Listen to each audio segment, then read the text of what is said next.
Hi friends, welcome to మన Bommarillu. Upcoming రివ్యూలోకి వెళ్ళిపోదాం. గగన్ దగ్గరికి అపూర్వ వచ్చి ఎలా అయినా నువ్వు నక్షత్రాన్ని పెళ్లి చేసుకోవాలి, మీ అమ్మ ఒప్పుకుంటే నువ్వు పెళ్లి చేసుకుంటావు కదా అని చెప్పి ఇంకా ఇండైరెక్ట్గా నా కూతుర్ని పెళ్లి చేసుకో అని అడుగుతూ ఉంటుంది. అపూర్వ, నువ్వు ఎన్ని చెప్పినా నేను నీ కూతుర్ని పెళ్లి చేసుకోను, అది మాత్రం నిజం. మా అమ్మ ఒప్పుకున్నా నేను పెళ్ళి చేసుకోనని చెప్పి ఫేస్ పైనే చెప్పేసి ఇంకక్కడి నుండి చక్కగా వెళ్ళిపోతాడు గగన్. ఏంటి పిన్ని, వీడిని మనం భయపెడదామని వస్తే మనల్ని వీడు భయపెడుతున్నాడేంటి అని అడుగుతుంది అపూర్వ. ఏమో అమ్మాయి, వీడిని చూస్తుంటే నిజంగా భయంగా ఉంది, నువ్వు నీ కూతుర్ని కంట్రోల్లో పెట్టుకోవడమే మంచిది అని గోరింటకు పిన్ని చెప్తుంది. ఇది ఇలా ఉండగా భూమి చాలా బాధగా కృష్ణప్రసాద్ దగ్గరికి వస్తుంది. మావయ్య, రేపు దత్తత కార్యక్రమం ఉంది కదా, నేనేమో కార్యక్రమానికి ఉంటాను అంటుంటే ఆయనేమో నువ్వు వెళ్ళిపోతే గనక ఖచ్చితంగా నిన్ను ఉద్యోగంలో ఉండి తీసేస్తాను అంటున్నారు. రేపు ఖచ్చితంగా నేను రావాలి అంటున్నారు. నాకేం చేయాలో అర్థం కావట్లేదన్నయ్య. మావయ్య, నన్ను ఏం చేయమంటారో చెప్పండి మావయ్య అని ఇంకా పాపం అడుగుతూ ఉంటుంది భూమి బాధని చూసిన కృష్ణప్రసాద్, సరే అమ్మా, నువ్వు ఇంతలా బాధపడుతున్నావు కాబట్టి నేను ఒక్క మాట ఇవ్వగలను. వాడు ఎవరి మాట విన్నా వినకపోయినా శారద మాట ఖచ్చితంగా వింటాడు. కాబట్టి నువ్వు శారదని కన్విన్స్ చేసావనుకో, నిన్ను ఉద్యోగంలో ఉండి తీయకుండా ఖచ్చితంగా శారదనే అడ్డుకుంటుంది. నువ్వు వీలైనంత త్వరగా రేపు మార్నింగ్ లేచి శారదని కలిసిరా. నేను ఇవాళ శారదకి ఫోన్ చేసి రేపు నిన్ను భూమి కలవాలనుకుంటుంది, గుడికి వెళ్ళు అని చెప్తాను, సరేనా అని ఇంకా ఐడియా ఇస్తారు కృష్ణప్రసాద్. థ్యాంక్ యూ మావయ్య, థ్యాంక్ యూ సో మచ్ అని హ్యాపీగా అక్కడి నుండి వెళ్ళిపోతుంది భూమి. ఇది ఇలా ఉండగా మార్నింగ్ అవుతుంది. భూమి టెంపుల్కి వెళ్తుంది, శారద కూడా టెంపుల్కి వెళ్తారు. ఇంకా భూమిని చూస్తుంది శారద. చూసి ఏమి మాట్లాడకుండా అలా సైలెంట్గా కోపంగా నించుని ఉంటుంది. ఆంటీ, మీతో మాట్లాడాలంటీ అని అంటుంది భూమి. ఏంటమ్మా భూమి, చెప్పు అని అంటారు శారద కోపంగా.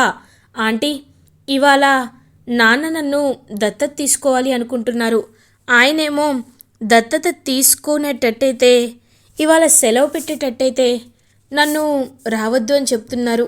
అందుకే నాకేం చేయాలో అర్థం కావట్లేదు ఆంటీ. మీరే నన్ను ఉద్యోగంలో నుండి తీయకుండా ఆయన చేసేలా చూడాలంటీ, ప్లీజ్ ఆంటీ అని అంటుంది పాపం భూమి. చూడు భూమి, నీకు మీ నాన్న ఎంత ఇంపార్టెంటో నా కొడుక్కి క్రమశిక్షణ అంతే ఇంపార్టెంట్.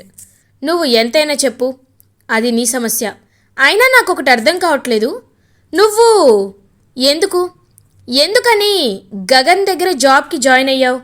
అలాంటివి మీ నాన్న నీకు 100 జాబులు చూపిస్తారు కదా, మరి మా గగన్ దగ్గరే ఎందుకు జాయిన్ అయ్యావు అని అడుగుతుంది శరత్చంద్ర గురించి శారద. ఆంటీ, నేను మా నాన్నకి మీ కుటుంబానికి ఇద్దరికీ దగ్గరలో ఉండాలి అనుకుంటున్నాను. అందుకే నేను జాయిన్ అవ్వాలనుకున్నాను ఆంటీ. ప్లీజ్ ఆంటీ, నాకు ఒక్క ఛాన్స్ ఇవ్వండి అని ఇంకా పాపం చాలా జాలిగా అడుగుతుంది భూమి. లేదమ్మా భూమి, వాడు నీ విషయంలో నేను కాదు, ఎవరు చెప్పినా వినడు. అయినా వాడు నిన్ను జాబ్లో ఉండి తీసేస్తాను అంటుంటే నువ్వు ఇంతలా బాధపడుతున్నావంటే నిజంగా నీ మనసులో ఏముందో ఆలోచించు, నిజంగా నీ మనసులో ఎవరున్నారో ఆలోచించు. నువ్వు అసలు మా గగన్ని ప్రేమిస్తున్నావా లేదా అనే విషయాన్ని ఆలోచించు అని చెప్పేసి అక్కడి నుండి వెళ్ళిపోతుంది శారద. ఇంక పాపం భూమి కుప్పకూలి ఏడుస్తూ ఉంటుంది. దేవుడా, నాకు ఏదో ఒక పరిష్కారాన్ని చూపించు దేవుడా, చూపించు అని పాపం బాధపడుతూ ఉంటుంది భూమి. ఇది ఇలా ఉండగా శరత్చంద్ర ఇంట్లో శరత్చంద్ర భూమి దత్తత కార్యక్రమం అయితే ఇంకా జరుగుతూ ఉంటుంది. అన్ని పనులు ఇంకా అందరూ చాలా హ్యాపీగా చూసుకుంటూ ఉంటారు. అపూర్వ మాత్రం ఇప్పుడు ఏం చేయాలి, నాకు ఏం చేయాలో అర్థం కావట్లేదు. అసలు ఎందుకు ఇలా జరుగుతుంది? నేను ఎలా అయినా ఆపాలి అనుకున్నాను, కానీ ఆపలేకపోతున్నాను. ఇప్పుడు బావతో మాట్లాడితే బావ మళ్ళీ అరుస్తాడు, మాపై బావకి అనుమానం వస్తుంది. లేదు, అలా జరగకుండా ఉండాలంటే నేనిప్పుడు ఏం చేయాలి అని ఆలోచిస్తూ ఉంటుంది అపూర్వ. అప్పుడే ఇంక పాపం ఇది ఇలా ఉండగా భూమి తన రూమ్లో రెడీ అవుతూ ఉంటుంది. ఇంక భూమి రెడీ అవుతూ ఇప్పుడు ఏం చేయాలి, నేను నాన్నతో దత్తత కార్యక్రమంలో కూర్చోవాలి, లేకపోతే ఆయనతో ఆఫీస్కి వెళ్ళాలి. నాకు ఆయన ఆఫీస్కి వెళ్ళడము ముఖ్యమే, అలా అని ఈ దత్తత కార్యక్రమం కూడా ముఖ్యమే. సరే, ఇప్పుడు నేను అనుకున్నదే చెయ్యాలి అని ఇంకా అలా ఒకటి ఫిక్స్ అయిపోతుందనమాట భూమి. ఇంక శరత్చంద్ర దగ్గరికి వెళ్తుంది భూమి. నాన్న అని పిలుస్తుంది. ఏంటమ్మా అని అడుగుతారు శరత్చంద్ర. నాన్న, మీరేమీ అనుకోకపోతే నేను దత్తత కార్యక్రమాన్ని ఒక 3 గంటలు వాయిదా వేస్తారా అని అడుగుతుంది భూమి. ఎందుకమ్మా, ఏదైనా ప్రాబ్లమా అని అడుగుతారు శరత్చంద్ర. ప్రాబ్లం కాదు నాన్న, నేను ఒక పనుంది, ఆ పని చేసుకొని రావాలి అనుకుంటున్నాను. అందుకే నాన్న, ప్లీజ్ నా కోసం అని అంటుంది. సరేమ్మా, నువ్వు ఇంతలా ఇబ్బంది పడేలా అయితే నేను అస్సలు సహించలేను. ఏదైనా ప్రాబ్లం ఉంటే నాకు చెప్పు, లేకపోతే ఏం పర్లేదు అని అంటారు. సరే నాన్న, నాకు చాలా హ్యాపీగా ఉంది, మీరు ఒప్పుకున్నారు అని ఇంకా అలా వెళ్ళిపోతూ ఉంటుందన్నమాట భూమి. ఇంక భూమి వెళ్ళడం చూస్తూ ఉంటుంది అపూర్వ. ఏంటి ఈ భూమి ఎక్కడికి వెళ్తుంది? ఖచ్చితంగా ఈ భూమి ఏదో ఒకటి మాకు పనికొచ్చే పనే చేసేలా ఉంది అని భూమిని ఫాలో అవుతుంది అపూర్వ. ఇంక భూమి అలా పరిగెత్తుకుంటూ చక్కగా గగన్ ఆఫీస్కి వెళ్తుంది. గగన్ భూమిని చూసి ఒక్కసారిగా షాక్ అయిపోతాడనమాట. ఇంకా అలా షాక్ అయ్యి చూస్తూ ఉంటారు. ఏమండి, టైంకి వచ్చేసాను కదా అని ఆయాసపడుతూ ఉంటుంది భూమి. ఇంకలా చూస్తూ ఉంటాడు గగన్. ఏమండి ఏమండి అని అంటుంది. ఏంటి ఇవాళ రావేమో, శాశ్వతంగా నువ్వు మా ఆఫీస్కి రావేమో అనుకున్నాను, వచ్చేసావేంటి అని అడుగుతారు గగన్. అంటే మీరు రాకూడదని గట్టిగా ఫిక్స్ అయ్యారా? మీకు నేను అంతలా నచ్చలేదా చెప్పండి అని అడుగుతుంది భూమి. నేనంటుంది అది కాదు, వేరే. చూడు, ఇప్పుడు చెప్తున్నాను విను. నువ్వు టైం అంటే టైంకి ఉన్నావు, కరెక్టే, టైంకే వెళ్ళిపోవాలి కూడా. ఇంకొకటి, ఇక్కడ ఉన్నప్పుడు నువ్వు ఇంగ్లీష్ మాట్లాడడం నేర్చుకోవాలి, ఇంగ్లీష్ రాయడం నేర్చుకోవాలి, ఇంగ్లీష్ చదవడం కూడా నేర్చుకోవాలి. ఇవేమీ రాకపోతే నీకు నేర్పించడానికి కొంతమంది ఉంటారు, వాళ్ళ దగ్గరికి వెళ్ళు. వాళ్ళు నీకు ఎలాంటి మొహమాటం లేకుండా నేర్పిస్తారు. అదీ కాకుండా నువ్వు డైలీ నా షెడ్యూల్స్ అన్నిటినీ జాగ్రత్తగా ప్రిపేర్ చేయాలి. ఎప్పుడు ఏ టైంకి ఎక్కడ ఉండాలి, ఏ కన్స్ట్రక్షన్ ఎక్కడి వరకు వచ్చింది, ఏ ఫీల్డ్లో ఎక్కడి వరకు వర్క్ అయింది, వర్కింగ్ ప్రాసెస్ ఎంత, ఫినిష్డ్ గూడ్స్ ఎంత, రా మెటీరియల్ ఎంత, ఇవన్నీ నువ్వు అకౌంటెంట్ దగ్గర లెక్క తెలుసుకొని నాకు చెప్పి అప్పుడు అన్ని పనులని నాకు కరెక్ట్గా అప్పచెప్పాలి. దాని తర్వాత అని అంటూ ఉంటాడు గగన్. ఏమండి, ఒక్క నిమిషం. ఏంటి మీరు చెప్పే మీకు అర్థమైతే సరిపోద్ది అనుకుంటున్నారా? నాకు అర్థం అవ్వద్దా అని అంటుంది భూమి. నేను చెప్పింది కూడా అదే, నువ్వు అర్థం చేసుకొని తర్వాత నా దగ్గరికి రా, సరేనా అని అంటాడు గగన్. సరే అండి, నాకు ఇవన్నీ నేర్చుకోవడానికి కాస్త టైం పడుతుంది కదా, ఆ టైం అయినా నాకు ఇవ్వండి అని అడుగుతుంది. సరే తీసుకో, నీకు నచ్చినంత టైం తీసుకో, కానీ నేను నీకు ఇంకొక విషయం చెప్పాలనుకుంటున్నాను అని అంటారు గగన్. ఏంటది అని అడుగుతుంది. చెప్పడం కాదు, పద వెళ్దాం అని ఇంకా గగన్ బయటికి తీసుకువెళ్తాడనమాట భూమిని. ఆహా, మీ కారులో కూర్చొని చాలా రోజులైందండి, నిజంగా ఎంత హాయిగా ఉందో అని అంటుంది భూమి. కారు ఎక్కామా కూర్చున్నామా అన్నట్లు కాదు, నేను చెప్తూ ఉంటాను, నువ్వు నోట్ చేసుకో. మార్నింగ్ 9 o'clockకి భూమి కన్స్ట్రక్షన్స్కి వెళ్ళి వర్క్ అప్పచెప్పాలి. తర్వాత 12 o'clockకి గగన్ ఇన్ఫ్రాస్ట్రక్చర్స్కి వెళ్ళి అక్కడ జరిగే వస్తువులన్నిటినీ, పనులన్నిటినీ జాగ్రత్తగా రీసైట్ చేయాలి అని షెడ్యూల్ మొత్తం చెప్తూ ఉంటారు. అర్థమైపోయిందండి, రాసుకున్నాను, ఇదిగోండి చూడండి కావాలంటే అని ఇంక భూమి చూపిస్తూ ఉంటుంది. వెంటనే కారు ఆపుతాడు గగన్. ఏంటండి, నాపై కోపం వచ్చిందా అని అడుగుతుంది. కాదు, మనం చేరాల్సిన డెస్టినేషన్ వచ్చింది, దిగు, కార్ దిగు అని అంటారు గగన్. ఏంటి అని చూసేసరికి పెద్ద షాపింగ్ మాల్ కనబడుతుంది. ఒక్కసారిగా భూమి షాక్ అయిపోతుంది. ఏంటండి, ఇక్కడికి తీసుకొచ్చారేంటి? ఓ, శారదా ఆంటీకి ఏమైనా శారీ కొనాలనుకుంటున్నారా? నన్ను సెలక్షన్కి తీసుకొచ్చారా? అయ్యో అని సిగ్గుపడుతూ ఉంటుంది భూమి. హలో, సిగ్గుపడింది చాలు, పద వెళ్దాం అని లోపలికి తీసుకువెళ్తాడు గగన్. ఇంకా భూమి ఆ షాపింగ్ మాల్ అంతా తిరిగి చూస్తూ ఉంటుంది. ఎక్స్క్యూజ్ మీ, ఈ అమ్మాయికి మంచి చూడీదార్ చూపించండి అని అడుగుతారు గగన్. ఏమండి, ఏంటి, నాకు నాకు చూడీదార్ అని అంటుంది భూమి. అంత ఎగ్జైట్ అవ్వద్దు, నేను నీకోసం కావాలని ఫ్రీగా ఏమి ఇవ్వటం లేదు, నీ జీతంలో కట్ చేసుకుంటానులే. చూడు, ఇప్పుడు చెప్తున్నాను, నువ్వు ఎప్పట్లా ఈ లంగా ఓనితో నా పిఏగా రాకూడదు. నేనేమీ రావడం తప్పని చెప్పట్లేదు, బట్ అది కరెక్ట్ కాదు. నువ్వు ఒక కార్పొరేట్లో పనిచేస్తున్నప్పుడు అక్కడ డ్రెస్ అటైర్ అనేది ఒకటి ఉంటుంది. ఆ అటైర్ని నువ్వు ఖచ్చితంగా ఫాలో అవ్వాలి, అది నేను చెప్తున్నాను. కాబట్టి ఇలాంటి డ్రెస్సెస్ వేసుకొని వస్తేనే ఎవరైనా నీకు గౌరవంగా ఉంటుంది, చూసేవాళ్ళు కూడా నీ మాట వింటారు. అర్థమైందా అని అంటారు గగన్. అర్థమైందండి, కానీ ఒకటి, మీరు నాకు ప్రేమగా ఈ బట్టలు కొనిస్తుంటే నాకు ఎంతో సంతోషంగా ఉందండి అని అంటుంది భూమి.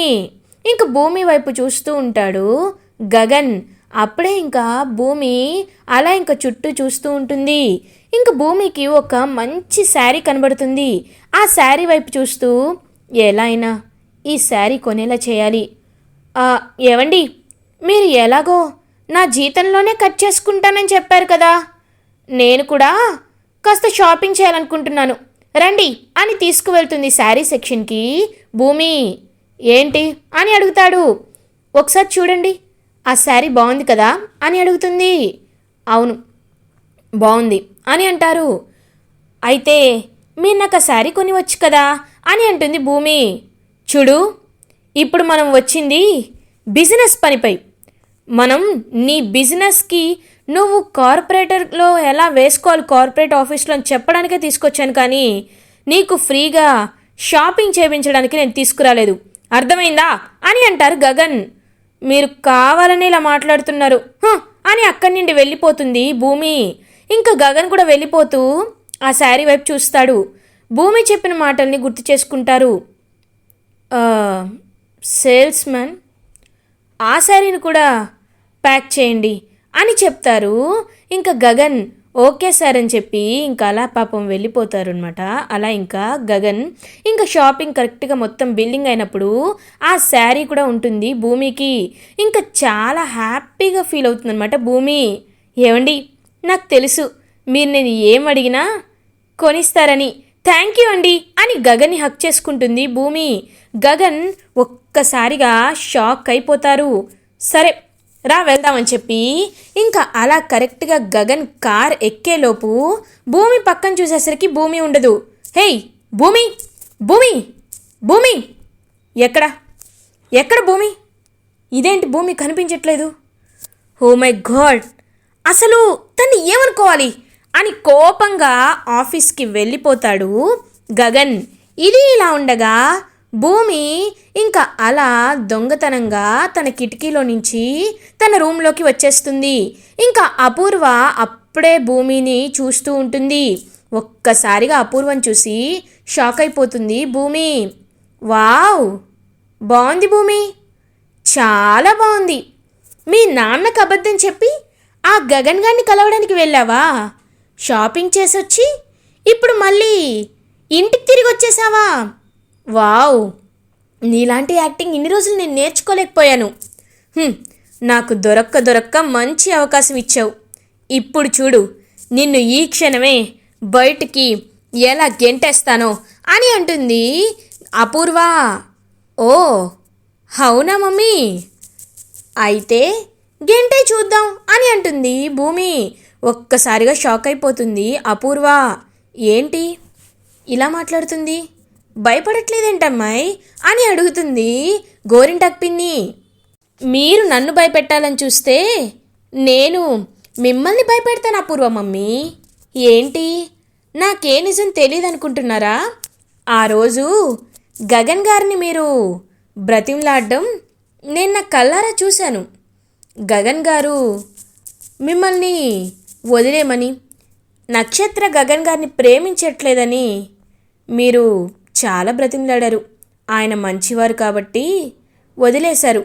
కానీ ఒకటి మాత్రం నిజం, చూడండి, గగన్ గారు మంచివారు కాబట్టి నక్షత్ర గురించి బయట పెట్టట్లేదు. ఒకవేళ పెట్టేస్తే తర్వాత ఏం జరుగుతుందో మీకు బాగా తెలుసు. అదనే కాదు, నిన్న మీరు గగన్ గారి దగ్గరికి వెళ్ళారు కదా, అదంతా కూడా నాకు తెలుసు అపూర్వ మమ్మీ అని అంటుంది భూమి. ఇంకా ఒక్కసారిగా అపూర్వ అండ్ గోరింటాక్ పిన్ని ఇద్దరు షాక్ అయిపోతారు. ఏంటి, నీకు తెలుసా అని అంటుంది గోరింటాక్ పిన్ని. అవును గోరింటాకు, నాకు బాగా తెలుసు. నిన్న నేను కూడా మీతో పాటే ఫాలో అయ్యాను. గగన్ గారిని నక్షత్రాన్ని పెళ్లి చేసుకోమని అడగడం నేను చూసేశానుగా.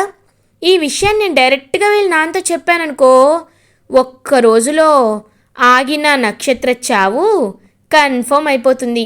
ఏంటి, ఓకేనా? చెప్పండి, చేయమంటారా అని అడుగుతుంది. వద్దులే అమ్మాయి, ఈ అమ్మాయి గురించి తర్వాత చూసుకుందాంలే, కానీ నీ కూతురు ప్రాణాలే నీకు ముఖ్యం అమ్మాయి అని చెప్తుంది. ఇంకా అలా నక్షత్ర గురించి గోరింటాక్ పిన్ని ఇంకా కోపంగా చూస్తూ ఉంటుంది అపూర్వ. నన్ను చూసింది చాలు మమ్మీ, వెళ్ళి దత్తత కార్యక్రమం గురించి ఆలోచించి దత్తత ఎలా చెయ్యాలి అని బాగా ఆలోచించుకో, సరేనా అని ఇంకా అలా పంపించేస్తుందనమాట. దీని గురించి తెలిసినా నేనేం చెప్పలేకపోతున్నాను. ఇప్పుడు ఏం చేయాలి నేను అని ఆలోచిస్తూ ఉంటుంది అపూర్వ. అమ్మాయి, నువ్వు ఏమీ చేయలేవమ్మాయి, ఎందుకంటే ఆ పిల్ల నీకంటే పెద్ద ముదురులా ఉంది. నువ్వు ఇన్నేళ్ళ అనుభవంతో చేస్తున్నా ఆ పిల్ల మాత్రం నీకు ఖచ్చితంగా పోటీ ఇస్తూనే ఉంది. నీ కుట్రల ముందు, ఆ అమ్మాయి కుట్రల ముందు నీ కుట్రలు చాలా వేస్ట్. కాబట్టి భూమిని ఇరికించాలంటే చాలా స్ట్రాంగ్గా ఇరికించాలి, లేకపోతే నువ్వు ఇరికించలేవు, నువ్వే ఇరకాటంలో పడతావు. ఇలాంటి విషయాలకి ఒక ప్లానింగ్, ఒక పద్ధతి ఉండాలి, సరేనా అని ఇంకక్కడి నుండి లాక్కు వెళ్ళిపోతూ ఉంటుంది.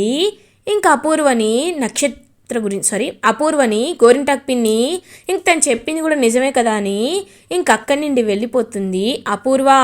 ఇది ఇలా ఉండగా భూమి ఎప్పుడు కిందకి వస్తుందా, హాల్లోకి వస్తుందా అని అందరూ వెయిట్ చేస్తూ ఉంటారు. ఇంకా భూమి గగన్ కొనిచ్చిన శారీ కట్టుకొని అలా కిందకి వస్తుంది. భూమిని చూసి చాలా హ్యాపీగా ఫీల్ అవుతారనమాట శరత్చంద్ర. అమ్మా భూమి, నువ్వు చూడ్డానికి ఈ చీరలో కుందన బొమ్మలా ఉన్నావమ్మా. ఈ శారీ ఎప్పుడు కొనుక్కున్నావు అని అడుగుతారు శరత్చంద్ర. మార్నింగ్ షాపింగ్కి వెళ్ళొచ్చాను నాన్న అని అంటుంది భూమి. ఇంకా నక్షత్ర కూడా చాలా కోపంగా చూస్తూ ఉంటుంది భూమి వైపు. ఇప్పుడు చెప్తున్నానమ్మా, నువ్వు నా కూతురివి అయిపోయినట్లే. ఎవరు ఏమనుకున్నా అనుకోకపోయినా నువ్వే నా కూతురివి అని చెప్పి హ్యాపీగా ఉంటారనమాట అలా శరత్చంద్ర. ఇంకందరి ముందు భూమి శరత్చంద్ర దత్తత కార్యక్రమం జరుగుతూ ఉంటుంది. ఇంకదంతా చూస్తూ అపూర్వ అండ్ నక్షత్ర కుళ్ళుకుంటూ ఉంటారు. అలా సక్సెస్ఫుల్గా శరత్చంద్ర అండ్ భూమి దత్తత కార్యక్రమం అయితే అయిపోతుంది. ఇంక అపూర్వ చాలా కోపంగా చూస్తూ ఉంటుందన్నమాట భూమి వైపు. ఇప్పుడు నువ్వు నన్ను ఏమీ చేయలేవని చెప్పి ఇంక అలా హ్యాపీగా చూస్తూ ఉంటుంది భూమి. ఇది ఇలా ఉండగా నెక్స్ట్ డే మార్నింగ్ అవుతుంది. నార్మల్గానే ఇంకా ఆఫీస్కి వస్తుంది భూమి. ఇంక భూమి ఆఫీస్కి వచ్చేసరికి గగన్, హే ఏంటి, ఎందుకు ఆఫీస్కి వచ్చావు? నీకు చెప్పాను కదా ఆఫీస్కి రావద్దు అని. నిన్న నేను అడిగేసరికి అర్ధంతరంగా వదిలేసి వెళ్ళిపోయావు. ఇప్పుడు ఆఫీస్కి ఎలా వచ్చావు అని అడుగుతారు గగన్. చూడండి, మీరేమన్నారు? నన్ను రేపు ఆఫీస్కి నేను రాకపోతే మీరు నన్ను ఆఫీస్లోండి తీసేస్తాను అన్నారు, పనిలోండి తీసేస్తాను అన్నారు. అవునా? కానీ నేను ఆఫీస్కి వచ్చాను కదా, మీతో పాటు హాఫ్ డే ఉన్నాను కదా. అలాంటప్పుడు నేను నిన్న జాబ్కి రానట్టు ఎలా అవుతుంది? అవ్వదు కదా. ఈ రూల్ మీరు ఎలా మర్చిపోయారండి అని అంటుంది భూమి. హేయ్, నా ముందే తెలివితేటలు చూపించాలనుకుంటున్నావా? అంత సీన్ లేదు. చూడు, అవుట్, గెట్ అవుట్. ఇంక నువ్వు ఇక్కడ ఉండాల్సిన అవసరం లేదు అని గట్టిగా చెప్తారు గగన్. ఏంటండి, ఏంటి మీ దౌర్జన్యం? మీరికే కాదు, మాకు రూల్స్ తెలుసు. ఒకసారి ఈ అపాయింట్మెంట్ లెటర్ చూడండి. ఇందులో ఇక్కడ ఏం రాసింది? 5 ఏళ్ల వరకు నేను మానేస్తే తప్ప, వేరే అత్యవసర కారణాలు ఉంటే తప్ప నన్ను ఉద్యోగంలో నుండి తీయకూడదని ఇక్కడ రాసింది. మీరేమో నన్ను తీసేస్తానంటున్నారు. నేను ఇక్కడి నుండి వెళ్ళను. మీకు నచ్చింది చేసుకోండి. మీరు చెప్పిందే చేశాను. నేను ఆఫీస్కి వచ్చాను, మీకు కనిపించాను, మీతో పాటు షాపింగ్కి కూడా వచ్చాను. ఇంకా మీరు నన్ను తీసే హక్కు లేదు అని ఇంక అక్కడి నుండి అలా బయటికి వెళ్ళిపోతూ ఉంటుంది భూమి. ఇంకా భూమి వైపు చూస్తూ, ఈ తల తిక్క నాకు బాగానే సమాధానం చెప్తుంది అని ఇంకా అలా వెళ్ళిపోతూ ఉంటాడు గగన్. ఇలా ఎపిసోడ్ ఎండ్ అవుతుంది. ఫర్దర్ ఎపిసోడ్ రివ్యూస్ ముందుగా మీకు కావాలి అనుకుంటే మా ఛానల్ని సబ్స్క్రైబ్ చేసుకోండి. Thanks for watching.